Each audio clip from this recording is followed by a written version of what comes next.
अस्सलाम वालेकुम एवरीवन। आज के सेशन में हम बात करेंगे लॉ गेट की तैयारी के बारे में कि किस तरह करनी चाहिए और मैंने किस तरह की थी। ठीक है, तो स्टार्ट करते हैं सेशन का with my introduction. So my name is Huzoor Bakhsh and I am from Sindh district Larkana. I have done LLB from international Islamic university Islamabad. अभी रिसेंटली जून 2022 में मेरी डिग्री कंप्लीट हुई और अगस्त 2022 में मैंने अटेम्प्ट दिया।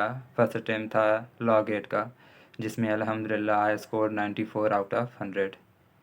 तो इतनी कोई मुश्किल नहीं है टेस्ट, बस आपको पता होना चाहिए कि तैयारी किस तरह करनी चाहिए और पेपर किस तरह आ रहे हैं।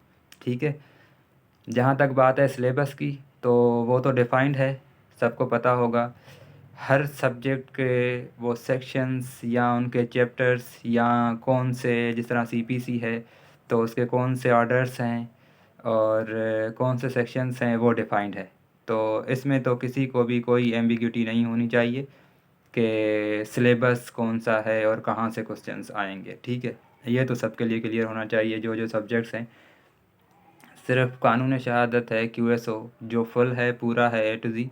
बाकी जो भी एक्ट्स उसमें इंक्लूड हैं सिलेबस में, उन सब के चैप्टर वाइज बताए गए हैं कि कौन कौन से चैप्टर इंक्लूड हैं उसमें से। जिस तरह फॉर एग्जांपल CRPC है तो उसके कौन से चैप्टर हैं, PPC है तो उसके कौन से चैप्टर्स हैं। ठीक है, इस तरह सबका बताया गया है।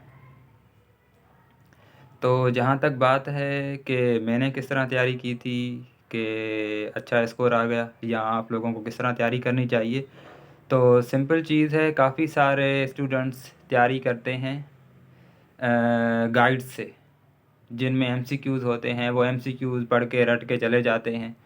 तो इस टेस्ट में, बाकी टेस्ट जो भी MCQs होती हैं उनके बारे में मैं नहीं कह रहा, लेकिन ये जो गेट की टेस्ट हो रही है, इसमें इस तरह नहीं होगा कि आप लोग MCQs पढ़ के जाएं और वही MCQs आ जाएं और आप उनको अटेम्प्ट कर लें। ठीक है, तो इसके लिए आपको पूरी रीडिंग करनी पड़ेगी। मेन चीज़ ये है, एक जो जर्नल है पूरे सिलेबस के लिए, सारे एक्ट्स के लिए, कि उनकी रीडिंग आप लोगों ने लाजमी करनी है।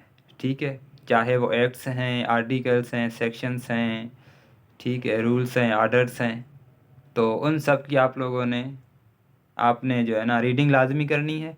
और उसके साथ सिर्फ सेक्शन या आर्टिकल की नहीं करनी, उस सेक्शंस के साथ या आर्टिकल्स के साथ जो इलस्ट्रेशंस हैं, जो उनकी एक्सप्लेनेशंस हैं, जो उनमें एग्जांपल्स दिए हुए हैं, उनकी रीडिंग लाजमी है।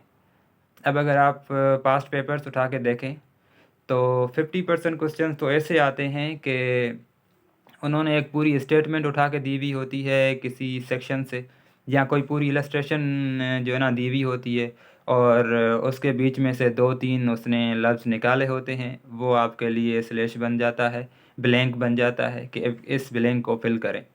तो जब तक आपने वो इलस्ट्रेशन एक दो बार रीड नहीं की हुई होगी, या वो सेक्शन या आर्टिकल आपने नहीं पढ़ा हुआ होगा, तो आप कैसे इसको फिल करेंगे।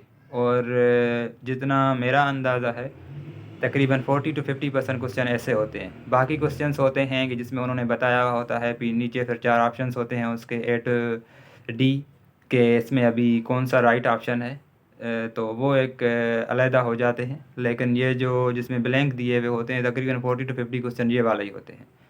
ठीक हो गया, तो एक तो मेन चीज़ हो गई कि आप लोगों ने रीडिंग लाजमी करनी है उस सिलेबस की जो प्रिस्क्राइब्ड है। ठीक है, SEC की तरफ से।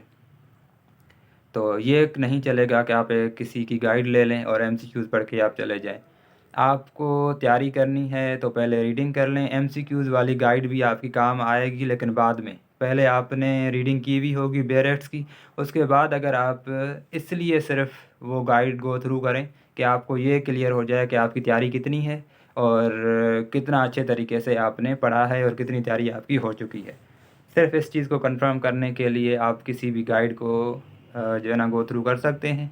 उसकी जो भी उन्होंने MCQs दिए हुए होंगे वो आप सॉल्व कर सकते हैं, ताकि पता चल जाए आपकी तैयारी कितनी है। एक तो ये मेन चीज़ हो गई। और मैंने अपनी तैयारी में भी यही चीज़ की थी, मैंने सारे बेयर एक्ट्स की रीडिंग की थी। ठीक है, तो आप जब रीडिंग करेंगे तो किस किस्म का भी फिर क्वेश्चन आ जाए, आप उसको आसानी से हल कर सकते हैं।